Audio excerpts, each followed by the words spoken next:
Hey everybody, it's Samantha from Samantha's Designs. I am here again with you trying to do a little bit of a video for you and showing you another couple of ways you can use your scraps, your scrap pattern paper that you have laying around after all those projects that you did for the Christmas season. So here's a couple of things. I like also to take pattern paper and make new patterns with them. So we're going to be doing one just like this. So it just has the strips of pattern paper. And then this is also one of my favorites, is taking them and then making them into a nice little design. It looks like a starburst. And yeah, it reminds me of quilting quite a bit. So we're going to do these two together. So let me get everything together and we'll get started. Okay, so this is a Recollections pre-made card. I'm trying to get those used up because I rarely use them for anything. It's 5 by 6.5. So that's going to be our card base that I'm using for both cards tonight. I already have my purple piece prepped and ready to go, along with my pieces of pattern paper that I've cut in strips. Again, this is just a nice way to use up what you have. And so we're going to just kind of put them on this, and very simple and very easy to do. I've got so many things out on my desk, it's hard for me to tell where everything is landed. So I'm just going to make it a little bit easier, just going to use my tape runner. I typically tend to use tape runner quite a bit. I like it. It works well for me. But I have several adhesives I like to use. I do use tear and tape. I know that's what Stampin' Up! Calls it, but whatever brand I happen to have. Then I have liquid adhesives, and I don't have a favorite of any one. I can't say that I use one thing exclusively because I usually buy different things. Alright, so here we go. Trying to do this alternating. And the nice thing about this too is if you end up not spacing it correctly, you can always cut a little bit off. I have a little mini guillotine trimmer I like to use. That's really good for that. So, don't go there. Go here. But that's pretty good. Okay. So this is going to go at the top of the card base.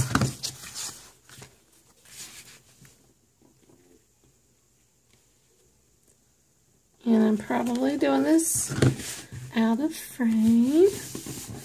There you go. And then I use one of my Cuttlebug folders because I don't dry emboss enough. This is the Swiss Dots, I think is what it's called. I love that trimmer. That embossing folder. It is one of my all-time favorites. I think I use that probably more than any embossing folder I have. I have other ones, but I don't know. It's just classic. It's pretty. I just really love that one. Okay, so I'm just going to butt that on the bottom. Then I have a die that does these little banners that you can kind of fold in. So if you do a valley and a mountain fold on each end, it creates this really cute little banner. For this, a lot of times I'll put some adhesive, I put foam squares under it or something to kind of keep it up. But for this one, I decided I really wanted it to stay flat. So I'm going to use some score tape, this really thin 1/8 of an inch, to keep this down. I found the other night when I was doing trying this out that this really does work. So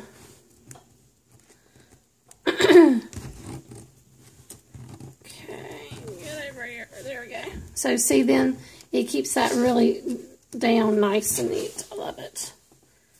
And I really do like score tape. To me, it holds things really well.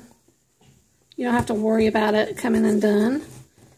And I like that it comes in different widths, because then you can use it for just about anything. Okay, so on this side, I'm going to be stamping Happy Birthday. I'm just going to use some Memento Tuxedo Black. And I have just a really simple Happy Birthday I'm going to add to that. Okay. Make sure I'm trying to make sure I'm in the center. There you go. Easy peasy. And then I'm going to add more score tape on the back of this, or some double-sided tear and tape, depending. This is not true score tape, so this is an off-brand. But it works really well. And with this, I just thought it would hold better, since I'm going to be putting it over, partially over the Swiss dots from the piece of paper that I embossed. And then the other cardstock that it would probably hold better if I used this. Usually I don't have fingernails to get this off, but right now I do. So it's coming off really well. Alright. Just like that.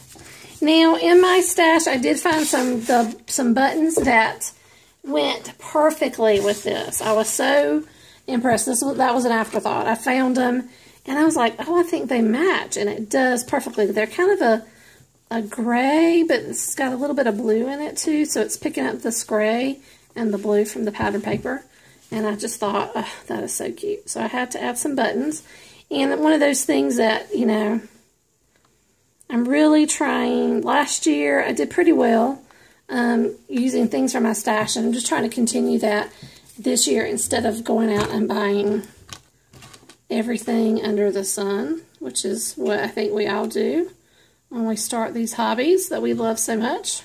And I still spend money on adhesive and solid cardstock and everything, but I'm trying to cut down on how much I'm spending on pattern paper that I never use, that kind of thing. So here's that card number 1, where I'm going to switch this out and we'll work on card number 2. Alright, for card number 2, I just have some pattern paper that I've got cut up here into strips. And we're going to take each one of these strips to do the sunburst looking card. We're just going to take it and from corner to corner, just line it up. So we can cut everything into triangles, because that's what kind of does our pattern. This is really thin pattern paper. I could probably do more than one piece at a time, but I just want to make sure I'm getting it lined up well. It takes about when I did this earlier for the other card, about four of these cut into 8 different triangles to complete the pattern. And they don't have to be, what I love about this and the stripe one and the strip one that we just did and everything is that, you know, all of this doesn't have to be perfect. It's handmade. It does not have to be perfect. That's one of the things I love about this hobby, is that even, now these are 4. I'm going to cut these all together. Are they all the same height? But it doesn't have to be perfect. I think a lot of people think, oh, I can never do that because it has to be perfect, and oh, there's only 3. Well, let's see how this works out. But you don't have to, it doesn't have to be perfect. Everything has to be perfect. I think it's the time and the energy that you put into it, and that you enjoy it and friends and family, really. Everybody I've ever given a card to just seems to love it, just because it's something that's handmade and they realize that you put some time and effort into it, and so they appreciate it. Okay, so now I'm going to take, again, some double-sided tape. This is a little over 1 inch wide, and what I do with it is I just line this up, butt it up against each other.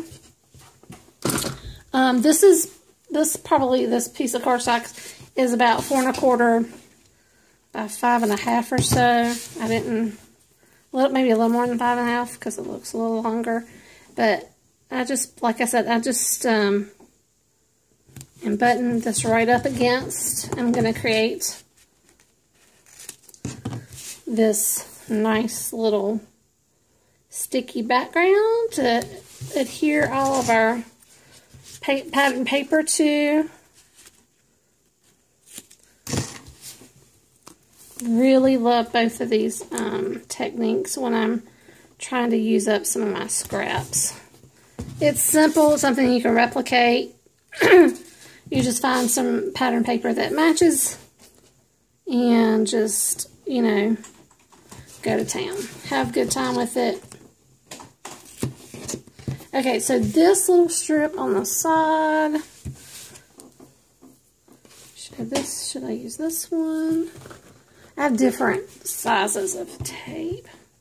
This one's better. Again, I'm just trying to get this covered so I can start putting down the pattern paper. Okay. Now that that's done, I am going to use my handy dandy tweezers. I love these tweezers. I think, you know, there's a lot of tools out there for card makers and people who do paper crafts, and this is one when I finally bought it. Because I never buy anything when it first comes out. I usually wait, see people, see how they're using it before I decide. I really think it's something worth me buying. And this is one of those that really did change my world because I use it for so many things. It's one of my most used tools, and I love it. Come on, come on. Gotta get this last one. There it goes. Alright, now that we have the adhesive all showing, we're going to start laying down our strips of the triangles we made into that starburst pattern.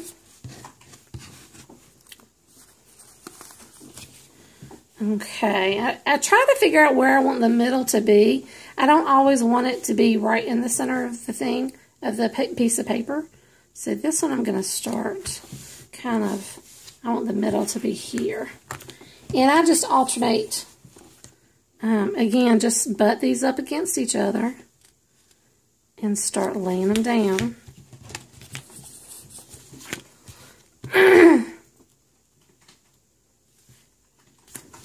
Very, very simple to do.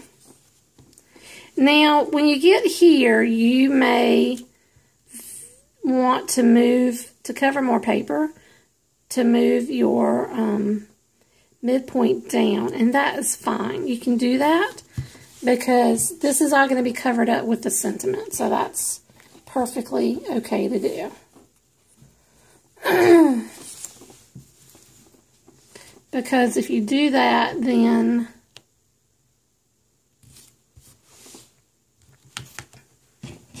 it covers up more of the paper more quickly. Okay, I'm going to go on this side and do some of this.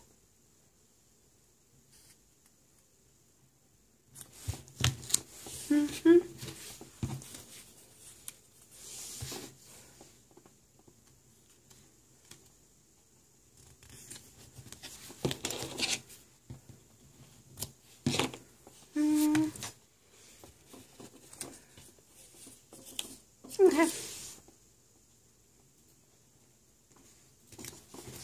Oh, I shouldn't have done that. Oh, where's my... There we go. Okay.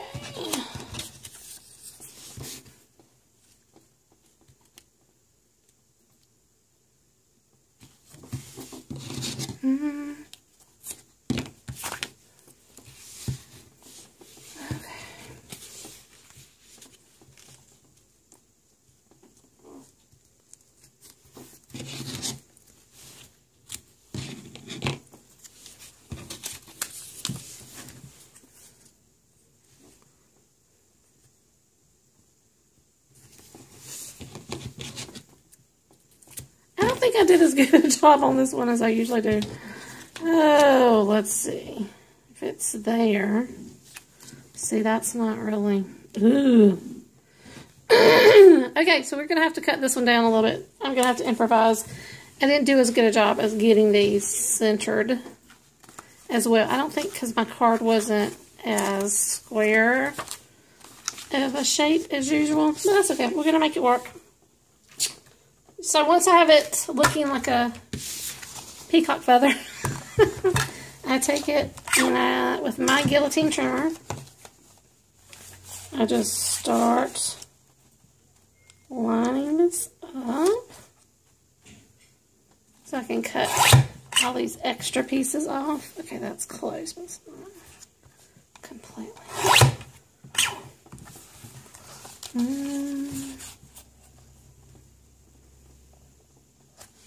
Okay.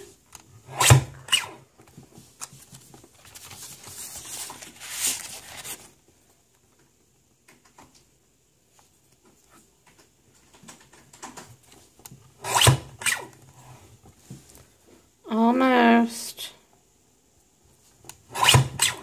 That'd be much better. Okay, so this one, I think I'm just going to cut it off at 4 inches.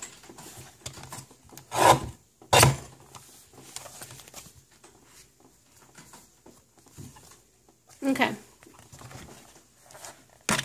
Oops, sorry guys. Hit the camera. I do that every video, I think. It's becoming my signature move. Okay, so if I put this here, that's going to look cute, but then we're going to need something at the bottom. Maybe a contrasting piece of paper, or I could do the Cuttlebug Swiss dot again. That would be cute. So if I put this like here at the top, and then I have my sentiment. This is just a circle, and I have used a Paper Tray ink stamp set to do this, and I think it's in Coastal Cabana. I'm Stampin' Up. I think that is the color. I like this, but it needs something. I really do feel like it needs something at the bottom. I'm just looking quickly over here. Could do a contrasting color. Does that look weird? Not really. Doesn't look bad.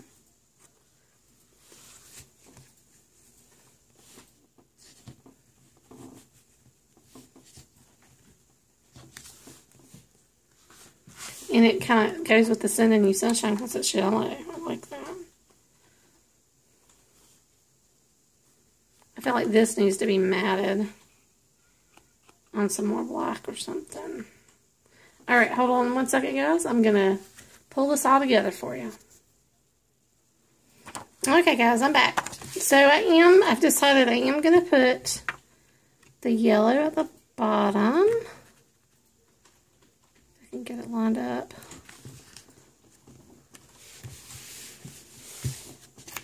I still don't feel like I cut it enough. I did okay. Alright. And then I've matted this on some black cardstock. Oh, excuse me just a minute. I hit my button on my computer, turned on the show I was watching earlier.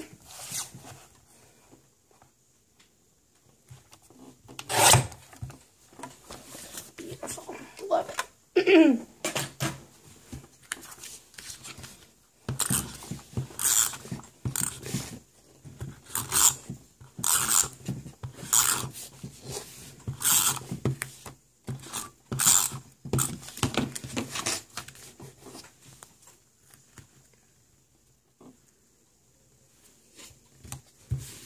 Okay, so now all I'm going to do is add the sentiment,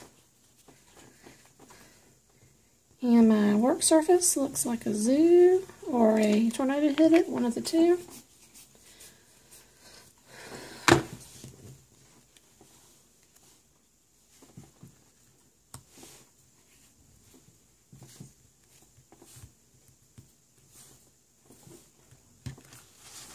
Okay.